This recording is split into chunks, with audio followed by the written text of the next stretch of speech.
Nous voulons venir à Jésus. Comment venir à Jésus? Je suggère que nous devons venir à Jésus comme Marie,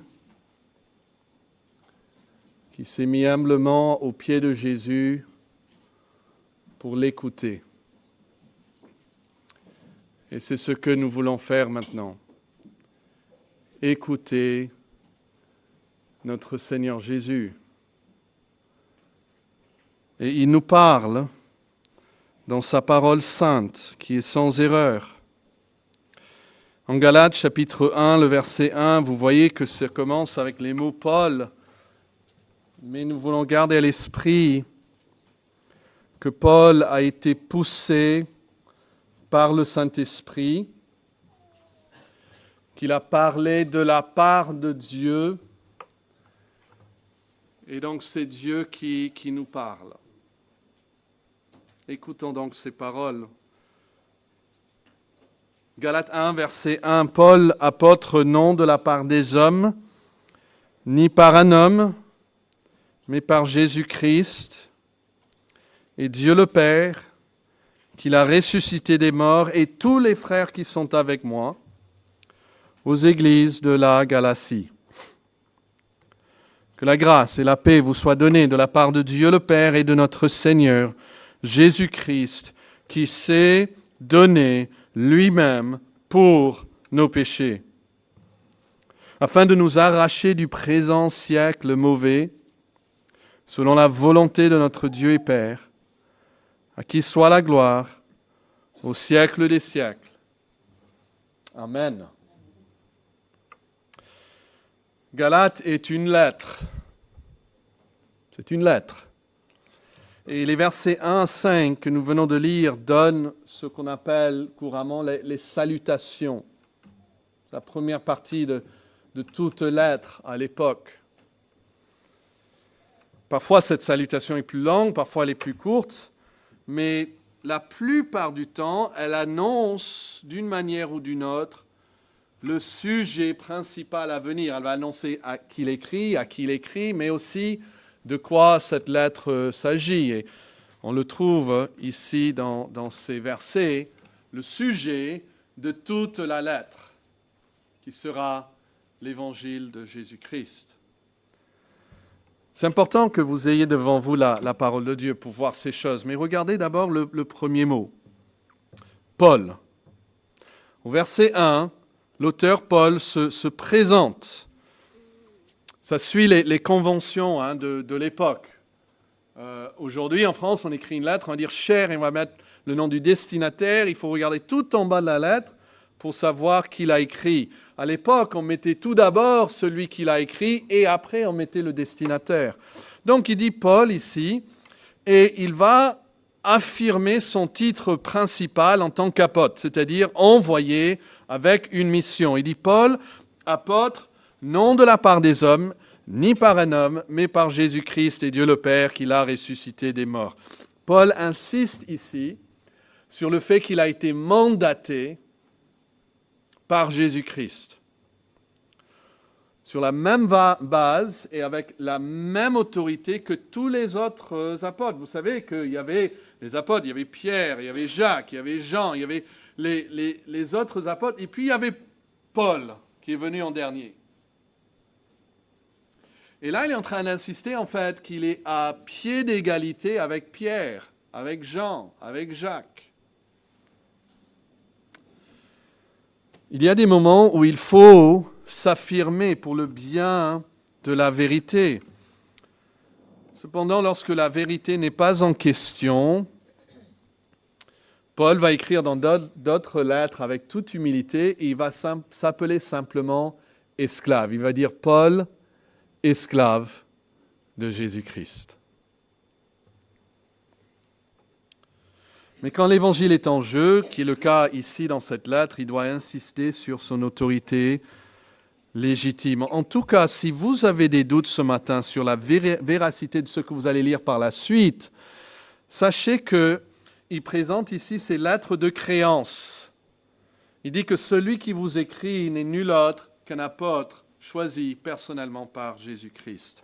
Et il écrit, regardez le verset 2, « Avec tous les frères qui sont avec moi ». À quoi ça sert de dire cela? Cela démontre tout de suite qu'il existe une unanimité parmi eux concernant la vérité de l'Évangile. Ils sont tous avec lui. Nous allons voir, il y a des erreurs après en Galatie, mais tous les frères sont d'accord et peuvent mettre leur signature à la lettre de Paul. Et il écrit, il adresse ensuite sa lettre aux églises de la Galatie. Donc cette introduction établit l'autorité de Paul en tant qu'apôtre et l'unité autour de la vérité de l'Évangile parmi lui et ses frères. Cela prépare maintenant le terrain pour leur donner l'essence même de son message, qui va être maintenant développé. D'accord? Donc on a les versets 1 et 2, on a l'autorité de Paul résumée dans un seul mot, apôtre. Et puis les versets 3 à 5, on pourrait appeler ça l'évangile de Paul, l'essence même de son message. Qu'est-ce que c'est? Regardez le verset 3. Que la grâce et la paix vous soient données de la part de Dieu le Père et de notre Seigneur Jésus-Christ. L'essence de l'évangile peut se résumer en ces deux mots. Le premier mot parle de la source, la provision de ce salut. Et c'est le mot la grâce. Et le deuxième mot résume la nature du salut que nous recevons par la grâce. Qu'est-ce que nous recevons par la grâce? Nous recevons la paix. Et je veux vous montrer quelque chose que je trouve très beau par rapport d'abord à la grâce. Regardez dans vos Bibles le verset 6. Il dit « Je m'étonne que vous vous détournez si promptement de celui qui vous a appelé. » Notez cette phrase. « Appelé par la grâce de Christ. » Donc, les Galates ont été appelés par la grâce de Christ. Et à côté de ça, vous pouvez mettre le verset 15. Qu'en est-il de Paul? Regardez maintenant le verset 15. « Mais lorsqu'il plut à celui qui m'avait mis à part dès le sein de ma mère et qui m'a appelé, comment? Par sa grâce. » Donc, les Galates sont appelés par la grâce de Jésus-Christ. Paul est appelé par la grâce de Jésus-Christ. Et nous sommes, mes amis, nous sommes aussi appelés par la grâce de Dieu.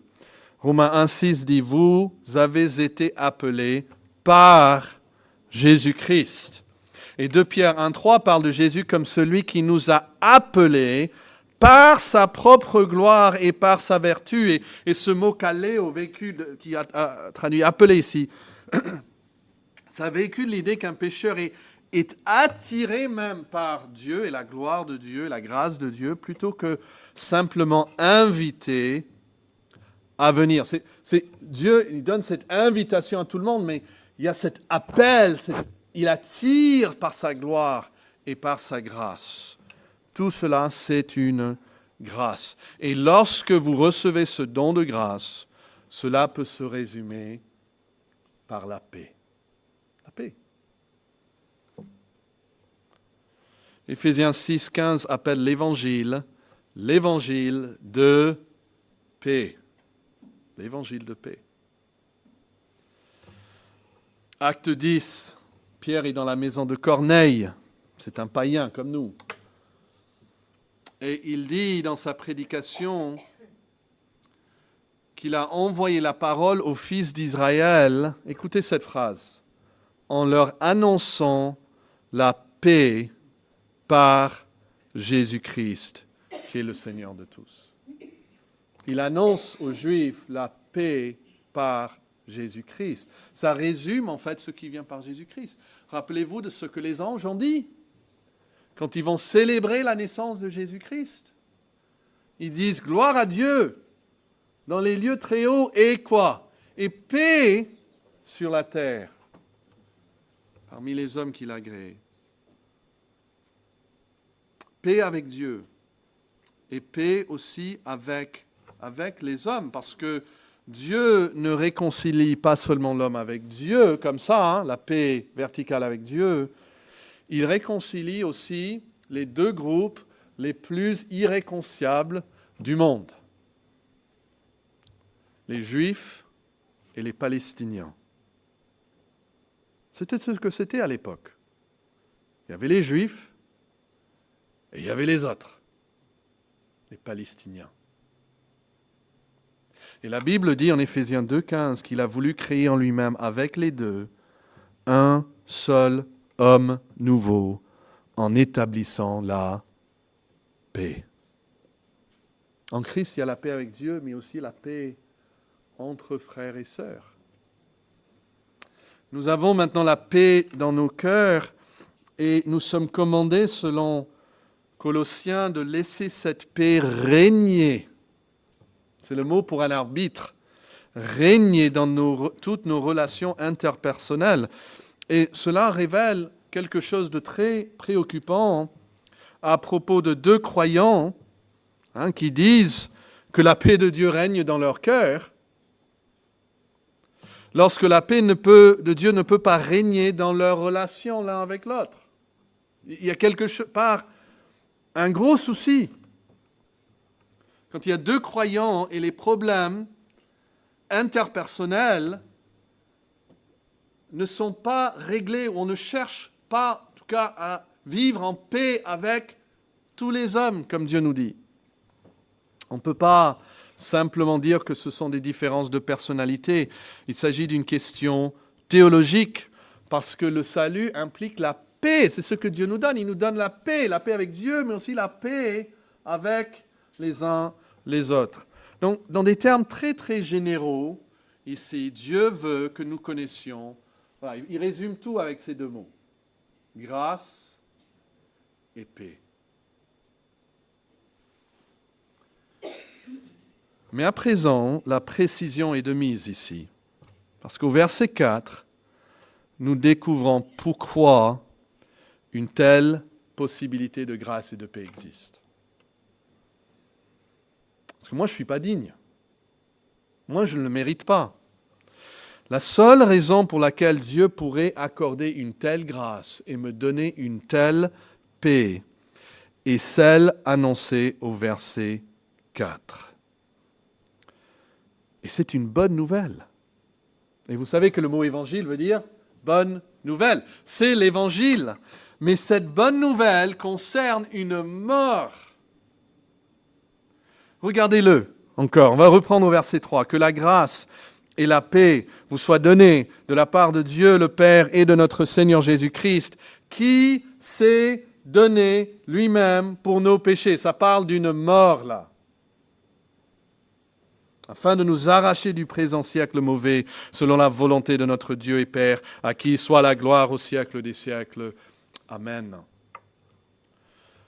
Donc, pour être très précis, ce salut exprimé de manière générale dans les termes grâce et paix est le fruit de l'œuvre accomplie par Jésus sur la croix. C'est effectivement l'essence même de l'Évangile. Dans 1 Corinthiens 15, vous n'avez pas besoin de chercher, mais peut-être vous connaissez ces mots par cœur, parce qu'on retrouve presque la même terminologie. Paul déclare « Je vous ai enseigné avant tout, comme je l'avais aussi reçu ». Je ne sais pas si vous faisiez attention quand on a lu Galates 1, mais il prend beaucoup de temps à expliquer comment il a reçu. Il n'a pas reçu d'un homme, il a reçu directement de Dieu. Mais qu'est-ce qu'il a reçu? Que Christ est mort pour nos péchés selon les Écritures, et après qu'il a été ressuscité. Il est mort pour nos péchés. Et dans l'Épître aux Galates, il le dit comme ceci, notez le verset 4. Il précise là que Christ s'est donné lui-même pour nos péchés. Donc l'essence de l'Évangile, si on va aller au cœur de ce que c'est la bonne nouvelle, on va arriver à une mort. On va devoir parler d'une mort. Et cela peut sembler étrange à quelqu'un qui entend le message de l'Évangile pour la première fois, que cette bonne nouvelle va se concentrer à chaque fois sur une mort, que même la table du Seigneur est pour nous faire rappeler une mort. Ça peut sembler bizarre. On veut penser à la vie. Cependant, le Saint-Esprit nous révèle dans cette phrase, là au verset 4 et 5, 4 faits concernant cette mort. Et ce sont ces faits qui rendent cette mort une bonne nouvelle. Pourquoi cette mort est une bonne nouvelle ? La mort qui est une bonne nouvelle. Il y a 4 faits, peut-être vous pouvez les noter, 4 faits dans ce verset qui nous disent pourquoi cette mort est une bonne nouvelle. Et la première, c'est que c'est une mort spécifique. C'est-à-dire, il ne s'agit pas de n'importe quelle mort et de n'importe quel homme. La mort est un ennemi. Le dernier ennemi qui sera détruit, c'est la mort. Nous n'aimons pas la mort. Nous ne glorifions pas la mort. Le chrétien a quelque chose en lui qui est même la mort. Parce que nous savons que la mort est le salaire du péché. Et que Jésus est venu pour apporter la vie et pour que vous puissiez l'avoir abondamment. Mais la mort ici, dans l'Évangile, est une bonne nouvelle parce qu'on parle de la mort de quelqu'un en particulier et une mort particulière. La mort du Seigneur Jésus-Christ. Vous voyez, c'est même dit ça dans votre texte. À la fin du verset 3, notre Seigneur Jésus-Christ qui s'est donné lui-même. Le Seigneur, ça parle de son rang exalté. Et quand il est mort en tant que Seigneur. Il n'a pas été dépouillé de cette position avant sa mort. Il est Jésus. Ça parle de son identité comme celui qui sauve. Vous savez probablement que le sens même de ce mot, qui n'a pas été choisi au hasard, c'est l'ange qui l'a donné à Marie et à Joseph. Le G vient du Yahweh, Dieu. Et puis la deuxième partie, sauve. Dieu sauve. Il sera appelé Jésus parce que lui, il sauvera. Donc, lui, il est Yahvé. Il est le Dieu qui sauve. C'est son identité comme celui qui sauve. Et le Christ, ou le Messie, pour prendre le mot hébreu, un mot qui veut dire oint par Dieu, ça parle de sa mission divine. Il a été envoyé sur terre, pas pour faire du tourisme, mais avec une mission précise à accomplir. Notre Seigneur Jésus-Christ s'est donné lui-même. Donc l'Évangile concerne une mort, oui, mais pas la mort d'un simple homme, c'était la mort de notre Seigneur Jésus-Christ. Et puis un deuxième fait que nous pouvons retirer de cette phrase, c'est que c'est une mort volontaire. Vous voyez ça au début du verset 4 ? Il dit qu'il s'est donné lui-même. Et il ne faut pas aller trop vite sur cette phrase. Pourquoi c'est important ? Parce que cela en fait une démonstration d'amour. L'Évangile présente la mort de Christ sur la croix comme la preuve ultime de son amour. L'amour du Dieu trinitaire. Dieu prouve son amour envers nous. En ce que lorsque nous étions encore des pécheurs, Christ est mort pour nous. Imaginez un matin, une femme réveille son mari avec un pistolet sur le front et elle exige un bouquet de roses avant midi. Le mari s'exécute. Il le fait. Et elle se sent finalement aimée. Oui ou non?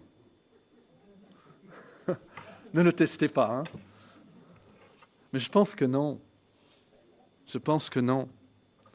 Parce qu'un geste fait uniquement sous la contrainte exclut la possibilité qu'il soit fait par amour. Et donc une femme qui harcèle constamment son mari jusqu'à ce qu'il cède reste insatisfaite. Pourquoi? Parce que même si ce qu'elle cherchait le plus profondément dans son être, c'était l'amour, elle n'a pas réalisé qu'une action accomplie uniquement sous la contrainte exclut qu'il soit accompli par amour. Alors Jésus a obéi par son Père. Hein. Il dit, il a été obéissant jusqu'à la mort. Il a dit, pas ma volonté, mais que la tienne soit faite. Jésus a agi par, dans un sens, contrainte, par obéissance. Mais pas uniquement. Il s'est donné lui-même sur la croix. Et puisque vous êtes en Galates, tournez la page et trouvez Galates 2 et verset 20. On peut contraindre les gens à agir, mais on ne peut jamais les contraindre à aimer. Mais notez ce que Paul dit, Galates 2, verset 20. J'ai été crucifié avec Christ et je vis, ce n'est plus moi qui vis, c'est Christ qui vit en moi. Et si je vis maintenant dans la chair, je vis dans la foi au Fils de Dieu, Jésus, le Fils de Dieu, qui m'a quoi? Il m'a aimé et qui s'est livré lui-même pour moi. Vous voyez comment c'est une preuve de son amour? Alors, vous sentez-vous aimé aujourd'hui par Jésus-Christ? Vous devez même ressentir en vous-même que vous êtes aimé. Vous devez pouvoir dire comme avec Paul, le Fils de Dieu qui m'a aimé et qui s'est livré pour moi. Ce n'est pas juste aujourd'hui que Dieu vous aime. C'était sur la croix que Jésus vous aimait. Il vous a aimé et s'est livré lui-même pour vous. Il y a des petits indices dans la Bible qui suggèrent que de nombreuses personnes qui ont suivi Jésus se sont senties particulièrement aimées par Jésus. C'est pourquoi lorsque Lazare est tombé gravement malade, ses sœurs, Marie et Marthe, ont envoyé à Jésus ce message. Seigneur, celui que tu aimes est malade. Parce qu'il le sentait, il le ressentait que Jésus vraiment aimait Lazare. Ce n'est pas qu'il n'aimait pas les autres, mais il savait qu'il aimait Lazare. Jean se présente en Jean 21, 20 comme le disciple que Jésus aimait. Et cela ne veut pas dire que Jésus n'aimait pas les autres. Ce n'était pas quelque chose d'exclusif. On le voit pour Lazare, on le voit pour Jean, on pourrait le dire pour tous. C'est simplement que Jean se savait aimé par Christ et il aimait penser même à lui-même comme le disciple que Jésus aimait. Vous pouvez vous sentir comme ça. Vous pouvez signer la lettre avec votre prénom, le disciple que Jésus aime. Donc c'est une mort volontaire. Jésus a dit en Jean 10, « Je donne ma vie afin de la reprendre. Personne ne me l'ôte, mais je la donne de moi-même. J'ai le pouvoir de la donner et j'ai le pouvoir de la reprendre. » Il a donné sa vie. Mais attention, ce n'était pas un suicide. Parfois, il y a des gens qui se donnent la mort.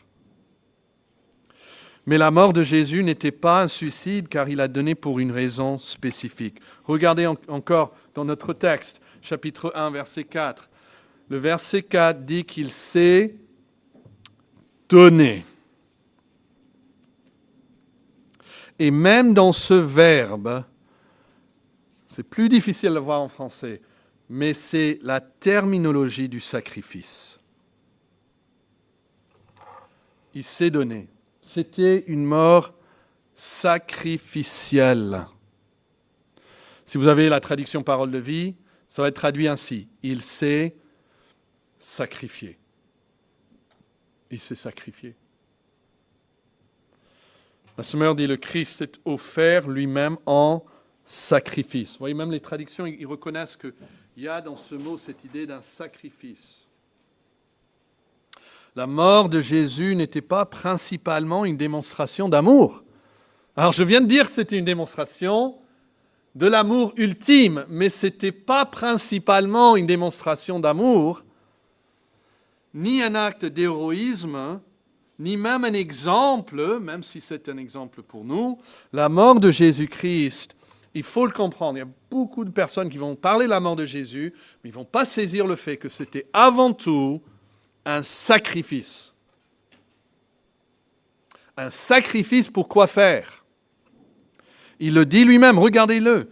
Il s'est donné lui-même pour nos péchés. C'est un sacrifice pour les péchés. Quand nous prenons le pain tout à l'heure, et nous pensons à ce corps qu'il a été brisé pour nous, c'était brisé en sacrifice pour le péché.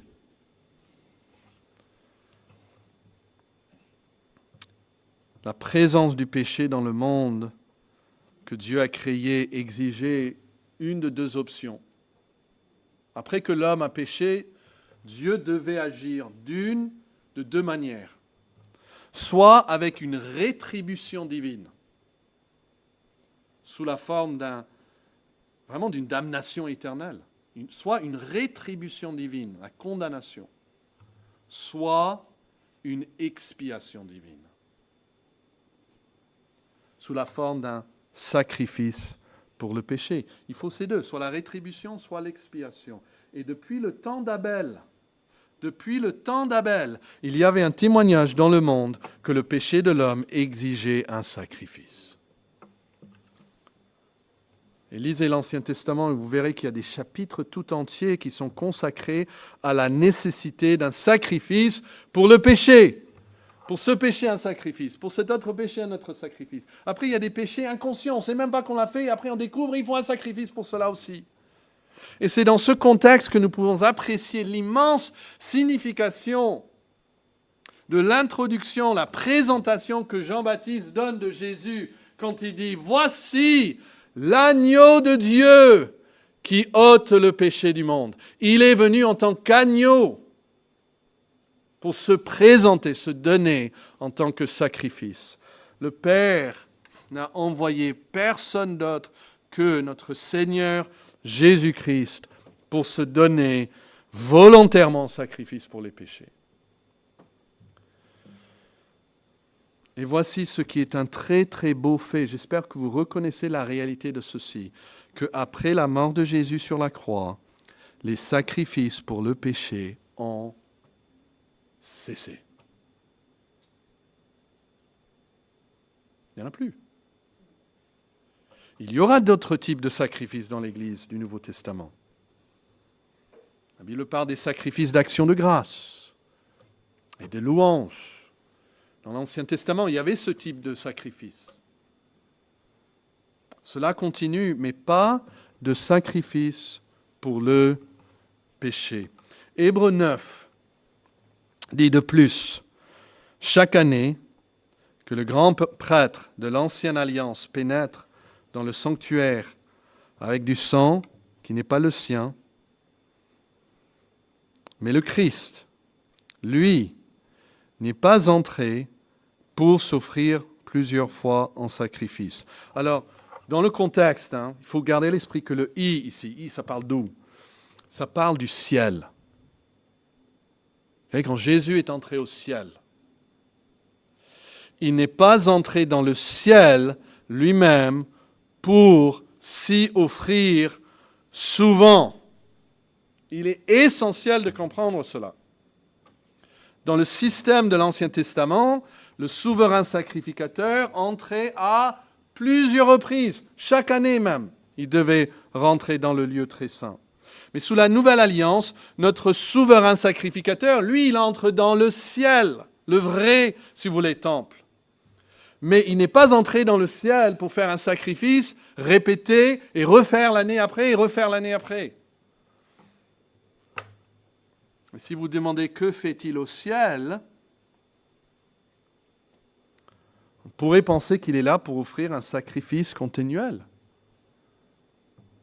Il intercède pour nous, hein. Il est actif. Mais il n'est pas là pour offrir un sacrifice continuel. Pas du tout. Il n'est pas entré dans le ciel pour faire continuellement des sacrifices. Au contraire, le verset juste après nous dit il y aurait eu une conséquence impensable à ce genre d'arrangement. Il dit autrement, si Jésus est entré au ciel pour faire des sacrifices répétés, il aurait dû souffrir la mort à plusieurs reprises depuis même le commencement du monde, depuis Adam et Ève. Alors pourquoi il dit ça? Réfléchissez un peu avec moi. Au chapitre 10 d'Hébreux, il va souligner que les sacrifices répétés indiquent une certaine forme d'imperfection. Qu'on répète les sacrifices, pourquoi? Parce que quelque part, ces sacrifices sont imparfaits. Ils ne peuvent pas rendre celui qui les offre parfait. Donc, les sacrifices répétés impliquent que le travail n'est pas terminé, que la relation avec Dieu n'est pas encore scellée, n'est pas assurée. Et donc ici, au chapitre 9, il nous dit que le Christ est mort pour ceux qui vivaient, il dit plutôt dans ce même chapitre, vivaient même sous l'ancienne alliance. C'est-à-dire quand Jésus est mort, il est mort pour David, il est mort pour Abraham, il est mort pour Moïse, il est mort pour leurs péchés aussi, qui vivaient là sous l'ancienne alliance. Mais pour que son sacrifice soit efficace dans le futur, si pour être efficace dans nos jours, il doit être répété encore et encore, alors l'auteur soutient qu'il faudrait avoir le même argument pour ceux qui ont vécu avant la croix. Ils n'auraient pas pu être sauvés si le Christ n'avait pas souffert de manière répétée depuis la fondation du monde. Il n'y a que deux options.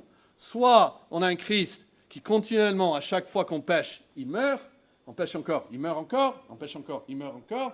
Et ça, on aurait dû l'avoir depuis Adam et Ève, un Christ qui meurt chaque fois qu'on pêche.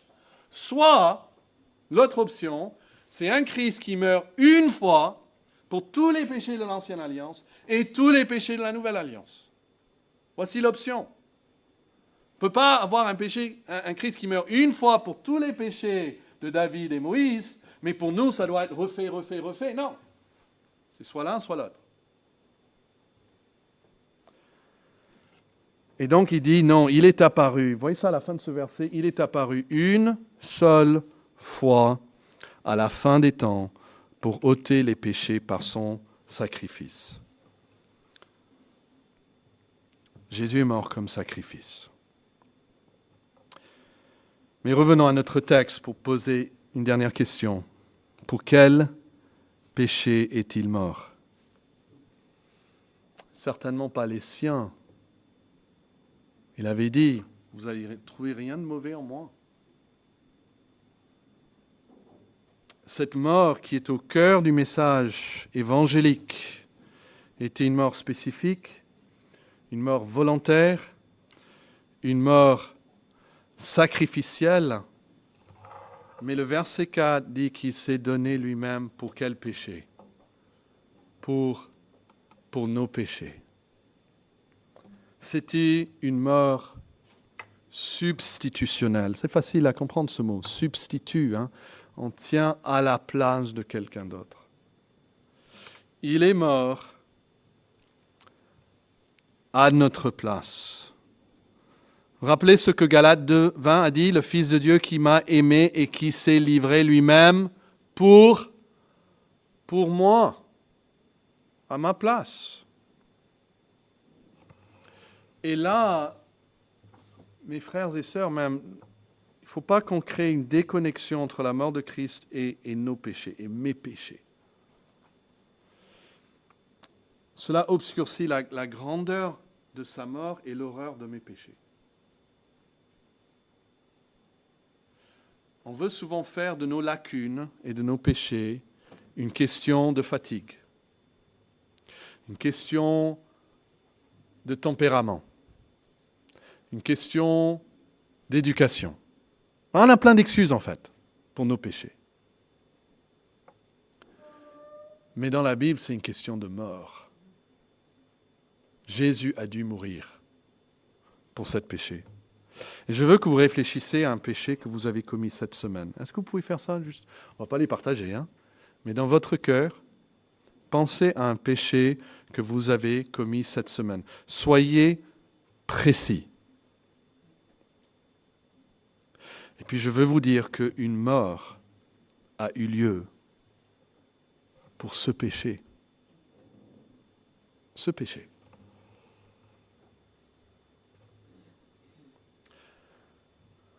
Vous voyez comme à la fois ça augmente l'horreur de mon péché. À cause de ce que j'ai fait cette semaine, il n'y avait pas d'autre option. Jésus a dû mourir. Imaginez que j'ai vécu une seule semaine. C'était cette semaine passée. Il n'y aurait pas d'espoir si Jésus n'est pas mort pour cette semaine passée. Ça augmente l'horreur de nos péchés. Imaginez, vous êtes dans une dispute avec votre femme ou mari ou enfant ou parent ou frère ou sœur. Et tout d'un coup, vous voyez que, pensez au fait que Jésus est mort pour ce que vous êtes en train de faire là, à l'instant même. Il a dû mourir pour ça. Et pour que toi, tu puisses continuer à avoir cette attitude, il a dû mourir. Ça augmente la gravité de nos péchés, mais ça augmente aussi son amour pour nous. C'était une mort spécifique, hein. C'est nul autre que notre Seigneur Jésus-Christ qui est mort. C'est une mort volontaire. Volontaire. Les jeunes, pensez à lorsque vous péchez contre vos parents. Est-ce que cela les incite à vous donner de beaux cadeaux? Puisque tu as été si rebelle et si méchant envers moi, un billet de 20 €, voilà. Ça ne marche pas comme ça, hein? Mais Jésus, face à nos péchés, qu'est-ce qu'il fait? Il se donne. Il se donne lui-même. Vous pouvez trouver un plus grand amour que cela? Parfois, on donne la vie pour un ami. Ça peut arriver. Mais Dieu prouve son amour pour nous en ce que lorsque nous étions, et ça c'est la partie importante de cette phrase, lorsque nous étions encore des pécheurs, c'est-à-dire, il n'est pas mort pour quelqu'un qui était à genoux en train de prier, Dieu, pardonne-moi. Non, il est mort pour des gens qui le haïssaient, qui lui crachaient au visage. Là, c'est un amour qui dépasse tout ce qu'on peut imaginer. Seigneur Jésus a répondu à notre péché en donnant volontairement sa vie. Et il l'a fait en sacrifice et il l'a fait à notre place pour que nous n'ayons pas à mourir pour ce péché. Et lorsque nous prenons à la légère nos péchés, ou même un péché en particulier, et c'est la tendance de chacun de nous, moi inclus, mais chacun de nous, on a tendance à minimiser certains péchés, notre petit péché, hein. Nous minimisons la mort de Christ. Il n'y a pas d'autre moyen de le dire, hein. Quand je minimise mon péché, je suis en train de minimiser la mort de Jésus-Christ. C'est comme si vous prenez la voiture d'un ami, à cause de vous avez un grand accident, ça coûte 3 000 € pour réparer. Puis vous dites, oui, il y a eu un petit accident. Et il a dû faire quelques réparations légères sur la voiture après que je l'ai conduit. Vous minimisez ce que votre ami a fait pour vous, en minimisant votre faute. Donc le chrétien, il ne vient pas à la table pour minimiser ses fautes. Il ne dit pas, j'étais assez bon, donc... Non. Un chrétien peut en fait exposer ses fautes. Un chrétien, c'est quelqu'un qui dit, franchement, vous voulez me connaître, je suis quelqu'un pour qui Christ a dû mourir. pour que j'aie la vie. Et moi, je deviens très, très soucieux pour le bien-être de l'âme d'une personne qui est toujours en train de se défendre, toujours en train de dire bien de lui-même, toujours en train de penser qu'il a tout fait du bien et s'il a fait du mal, ce n'est pas sa faute. Non, un chrétien est un repentant. Quelqu'un qui confesse ses péchés. Le Seigneur des Seigneurs, loin de Dieu, a volontairement sacrifié sa propre vie. Il a subi les moqueries des hommes. Il a été abandonné même du Père à cause de ce péché. Et nous prenons tout ça à la légère en disant « c'est l'autre qui m'a fait du mal en premier ». Donc ne créons pas une déconnexion entre la mort de Christ et nos péchés. Ça brouille la grandeur de sa mort et l'horreur de nos péchés. Mais je termine en vous posant cette question. Pouvez-vous vraiment dire maintenant, Christ est mort pour mes péchés? Je veux dire plus que ça. C'est plus que, oui, je sais que Jésus est mort pour... C'est-à-dire, je sais que Jésus a fait quelque chose de bien pour moi sur la croix. Non. Mais dans ce sens, Christ est mort à la place de moi avec mes péchés. Que vraiment, j'ai la confiance qu'il a pris sur lui ma mort. Que je suis en lui. Et puisqu'il est mort pour moi, je suis comme mort avec lui et maintenant je vis toujours avec lui. Est-ce que vous avez cette certitude que Christ a pris sur lui vos péchés et les a cloués à la croix? Voici l'essence de l'Évangile, une mort, mais avec ces 4 déclarations. Que la grâce et la paix vous soient données de la part de Dieu le Père et de notre Seigneur Jésus-Christ, qui s'est donné lui-même pour nos péchés. Prions. Ô Dieu, nous voulons maintenant partager dans ce repas en te louant pour cette mort. Nous te louons de ce qu'elle n'a pas été en vain, mais que tu as réellement racheté par ta mort, ô Jésus, pour Dieu, des personnes de toute langue, de toute tribu, de toute race. Et nous te louons de ce que ce n'est pas de nos œuvres, de notre intelligence, que viennent ces choses, mais que tout vient de ta grâce et que tu nous offres si gratuitement ta paix. Aide-nous maintenant à prendre d'une manière digne du Seigneur ces éléments qui nous seront présentés. Amen. Le Seigneur, la nuit avant qu'il fût crucifié, il prit du pain. 1 Corinthiens 11 nous raconte cela. Dieu l'avait révélé directement à Paul. Paul n'y était pas, mais il a eu la révélation directe de Jésus. Et il nous dit que Jésus a dit « Ceci est mon corps qui est brisé pour vous. Faites ceci en mémoire de moi. » J'espère que notre méditation nous aidera à le faire en mémoire de lui, pas juste d'une façon très floue. Ah oui, Jésus est mort. Mais nous pouvons penser à sa mort spécifique, sa mort volontaire, sa mort sacrificielle et sa mort substitutionnelle pour moi. Alors, qui sont ceux qui sont invités à participer à ce repas? Ce sont ceux qui sont en Jésus-Christ, qui lui ont donné leur vie. Vous savez que Jésus donne 2 ordonnances, le baptême et ce qu'on appelle souvent la Sainte Seine.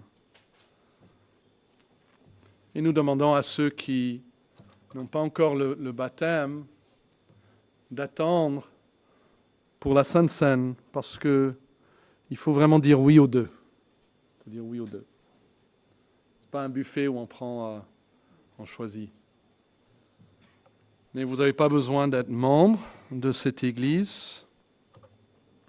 Si vous êtes en Christ, vous avez l'Esprit de Dieu qui vous habite. Et Dieu vous donne par sa parole la responsabilité de veiller à votre propre âme, de regarder en vous-même